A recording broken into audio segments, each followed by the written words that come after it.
ये भौजी एकरा में कौन ऐसा चीज भरले बड़ू हो कि इतना भारी लागता। जितना रुपया ले नहीं जाता तो उतना तरह खाली हमरे बेगवे निहारत हम यही ना समझ आवे लगे वो बेगवे पे काहे नजर लगौले बनी। माने हम चोर और हई का? हम तो ऐसा कहले ना निकल चोर हनी।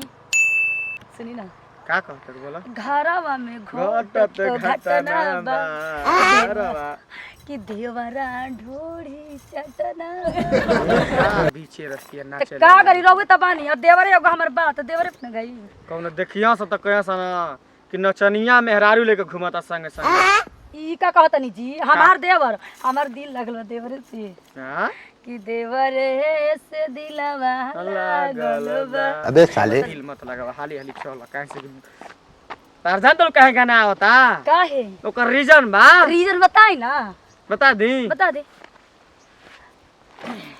अब ना गाना आई भौजी हमसे हंसे बोले बतियावे के परी देवरू साथ तो हो की लगावे के पड़ी। अब ना गाना आई चल कपार पर लोड हो गेल ना।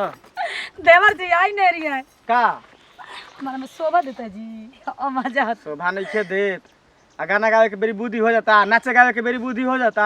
ये बताई तो कौन का छाती बटता जी हमार देवर इतना सुंदर मर्दों से अच्छा। चुप ना रह भैया के कहनी कि 1000 रुपया डाल दह मोबाइल में गाड़ी क दी 4 व्हीलर त कहता पैदल लिया के चले है कुल बता के देना हो सोचबू जा कि 1 रुपया खर्चा मत रखो मैं खाता में धइले रही भरले रही त का होई। हम पैदल जाते तो हमका फटते नहीं के तरह के का फटता तार आदत न बा नहर में चलत चलत पैदल वो तो हम जानते बानी तब जान जाई ना रहो कम नहीं खी 3 दिन से भैया फोन करत हमें कि जान चंदनवा आ जो बरवा के का हम घरवा रख रहला नहीं हेरा में के वो चुमुक जैसे सटर रही ना जानतड़ू तासे चक लगी अबिया न बड़ा नीक लागेल मर्दी जाबे हम जानत रही कि नेहवा काहे पीछे पड़ल बिया।